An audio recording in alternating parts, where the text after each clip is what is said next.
Okay, so let us summarize what we've learned so far and discuss what is it that allows societies to rise and fall. So we'll look at three phases: the rise, the decline,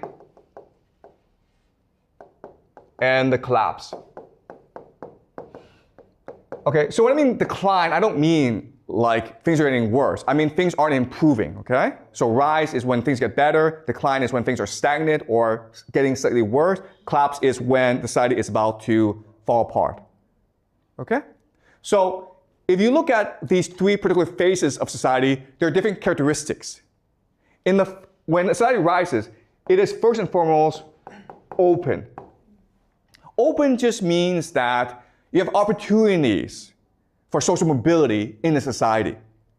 If you're a poor person, you can make money. You can become wealthy. Your talent is appreciated. It's a meritocracy. It's innovative. If you criticize society, people are like, thank you for criticizing us because criticism makes us better people. Okay, there's open debate. Now, what's really interesting is most young societies are open societies, okay? So, for example, in 1950s, America was a democracy, right? China was communist. But, this is really interesting, in the 1950s, they were both open societies. You could criticize leaders. In fact, you were encouraged to criticize leaders. China was as democratic back then as the United States, okay? So it's not about political systems, it's just about what stage you are in social development. So if you're young, you're going to be open, you're going to be democratic, you're going to be meritocratic. You want to learn, so you will listen to criticism, okay? That's the first great characteristic of a society on the rise. It's openness. But when you reach a decline phase, guess what? Society becomes bureaucratic. Okay? Bureaucratic. Why? Because if we go back to this model, as a company loses more and more money, the managerial class is concerned with maintaining their jobs. So they become bureaucrats. Okay? They have to prove their worth. So they create a lot of paperwork. They make everyone follow the rules. Society becomes more and more bureaucratic. Then in the collapse phase, society becomes authoritarian. Okay? Before decline is about following the rules. Now it's just rule by force. Okay? But there's another way of saying this. In the rise phase, what matters is the consent. Okay? So these three groups, the elite, the middle class, and the people, they're all working together to improve society. There's consent. But when you hit the decline phase, now there's deception. And then when you hit the collapse phase, it's coercion. So let me give you an example. Let's just say we are in the rise phase, right? Well, we want to go to lunch. So we discuss where we go to lunch. I want to go to McDonald's, but you guys want to go to Pizza Hut or KFC. We have debate, and then eventually we vote, and whoever wants to go, like the majority wins, okay? That's the consent phase. When we hit the decline phase, deception, I'm the teacher, so I say to you, hey guys, let's go to McDonald's because Wang Fei will be there, or Jack Ma will be there, or it's free hamburgers today, okay? I'm lying to you to get what I want. And then in the collapse phase is, I say to you, I'm the teacher and I will beat you up if you don't listen to me. Okay? So in the rise phase, what matters first and foremost is unity of the people. We're all working together. There's empathy. There's concern for other people. I want to be your friend. We need to work together to make society better, okay? But in the decline phase, it's really about stability. It's about making sure that society maintains a status quo. Okay? When we reach the collapse phase, it is survival. Screw you. I want to live, and if I have to kill you, I'll kill you. All right? So this is a map that shows us what happens when society rises, declines, and collapses. Now, what's really interesting about this is the timing, okay? So if you actually look at societies, the timeline, it goes like this, okay? There's a steep rise, the decline is slow, and the collapse is sudden. So people think, oh, decline, things get worse, but we follow this trend, we'll still be here, but actually the collapse happens really fast. Why? The reason why is this system cannot survive external shocks. So external shocks is a perfect storm of crises.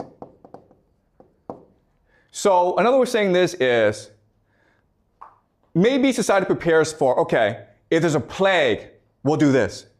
If there's a climate crisis, we'll do this. If there's a drought, we'll do this. If there's a war, we'll do this, okay? But what society is not prepared for is these things happening all at once.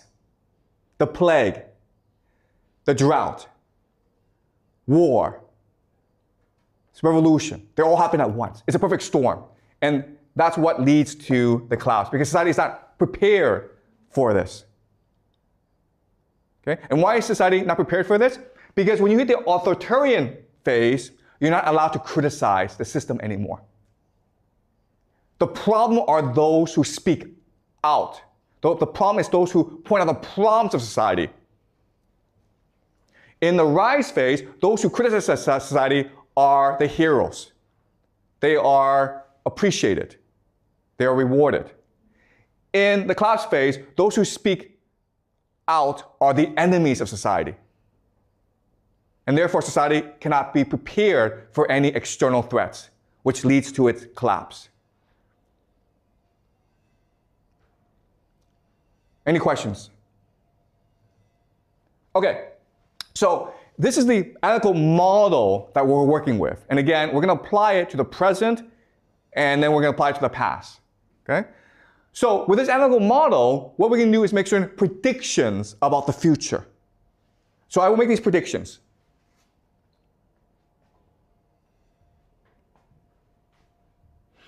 And I expect these things to happen in the next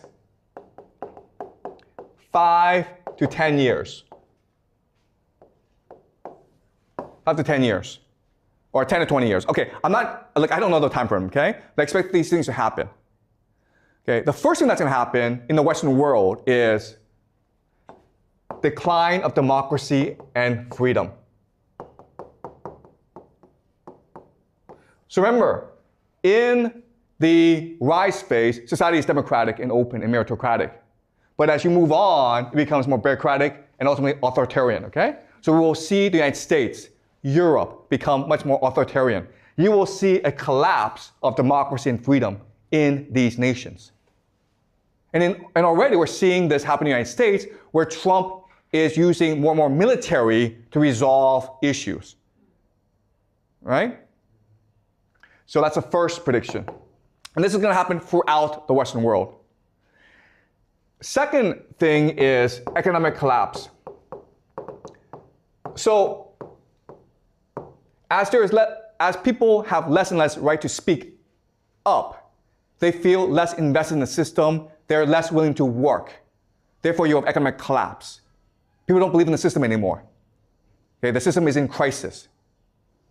This will lead to immigration. The government is like, you know what, if the people don't want to work, screw them, let's bring in immigrants to do the work. Okay, let's replace our population. But the people are not going to sit back and take it, right? This leads to civil war.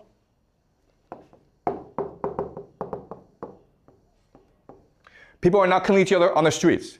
And the government is like, you know what? If we continue to let them fight, eventually they're going to come after us. So what we'll do is send them off to like these stupid, pointless wars overseas.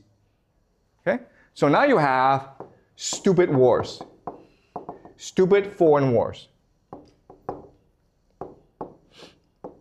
And these are my 5 predictions for the world for the next 5, 10, 20 years. Okay? Europe and America will see less freedom and democracy. There'll be economic collapse, increased immigration, civil conflict, and then ultimately stupid foreign wars. And I'm not saying this happens in a sequence. I'm saying you'll see all 5 things. Okay? But they may happen in different order. Any questions? Was this clear to you guys? Yeah, thank you. Is there any chance that the government tries to use a war to distract the people? Like they're trying to hide all of the collapse of the society and their country? Yeah, that's a great question. And the answer is, that's what wars are for. It's to distract the people, right? Because if you don't distract the people, they'll come and revolt against you. So you either send them to a war, or you could have a French Revolution on your hands. Right? That's your option. War or revolution? I think war's the better option. That's why we're heading into a world at war. Why not revolution? Okay, no, I'm saying, like, if you don't send the people to war, they will revolt against you. So you send them off to war to distract them, to get rid of them. But what if they're right? They don't care. Okay, there's no right and wrong here, okay, guys? Okay, all right. Okay, I apologize, okay? But one thing that you will learn in my class is there's no right and wrong. There's no logic, okay? It's not like, it is immoral to send people to war. I know that, thank you very much. Okay, but I'm trying to explain to you how power works. That's the theme of this course. I'm trying to explain to you how people in power think and behave. All right, and again, I keep on saying this. I don't know if I'm right. But what I'm doing is I'm presenting a theory, a model that we can use to make predictions. And if these predictions work out, if it actually happens, then our model, there's some accuracy to our model, okay? We'll have to refine our model, but there's some accuracy to it.